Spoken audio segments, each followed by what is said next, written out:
So you're thinking of joining a men's group and you're looking for, how do I choose? What am I looking for?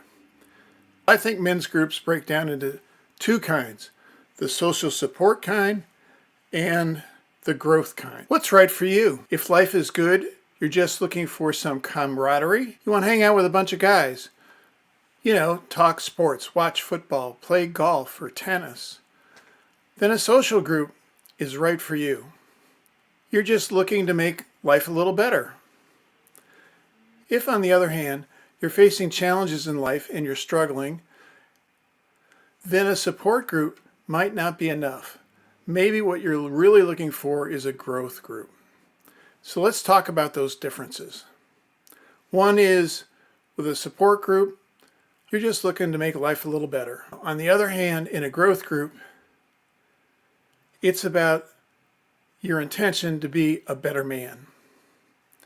And by being a better man, having a better life. If you think life happens to me, then a support group might be best for you, where they can offer you that experience, that strength and hope that will hopefully get you through those challenges. However, nothing fundamentally will change. You might make it up and over the hump, or you might just slide back. Either way, over the hump, life will challenge you again. Perhaps instead you're ready to own your part of the way in which life seems to be unfair. What mistakes are you making? What can you do about it? A lot of these mistakes we make are a reaction from an unhealthy, unhappy past, our upbringing.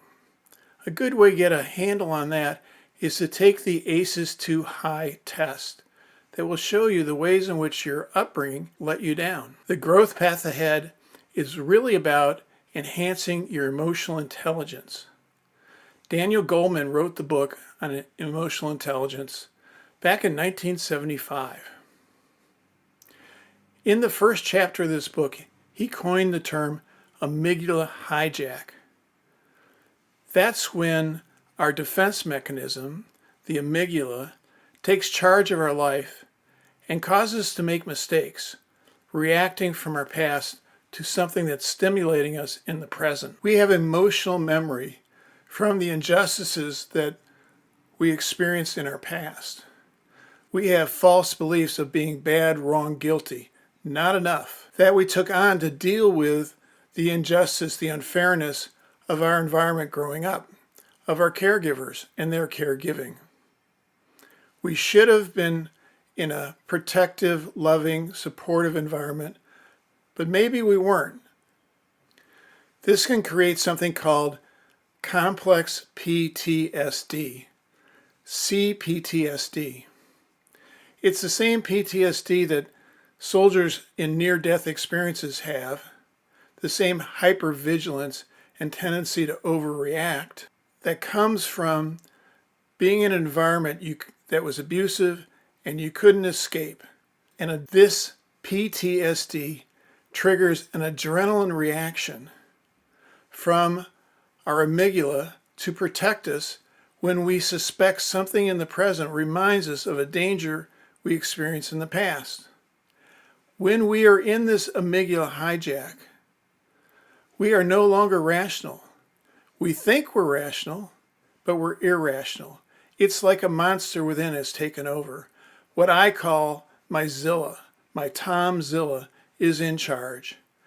And Tom Zilla is not fair and can often be hurtful.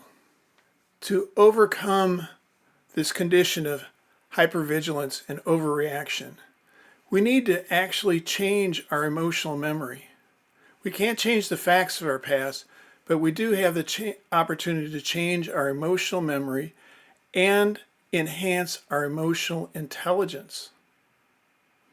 We do that in groups, growth groups, where we do work. You show up intent on doing my work, assisting others in doing their work, and also learning from them that, oh my God, your work, that's my work too. One of the things you'll find in a support group is support rounds, one of the things you'll find in a growth group is work grounds. In work grounds, we state, my work today is, and it's a reflection of those upsets, those charges we've experienced during the week that have led us to making mistakes, leading us to making charged decisions rather than rational decisions. When we do this work, we can grieve more thoroughly the injustices from our past, letting go of those emotional memories and false beliefs, revealing instead our true self, the kind, loving, true man that we are, who is a far better father, far better husband, far better friend, and capable of having a far better life. So if that's your goal, to be a better man, join a growth group, a group that does the work, that educates itself about how to enhance emotional intelligence and then puts it into practice every meeting. My name's Tom, and I'm wishing you greater emotional intelligence and a better life.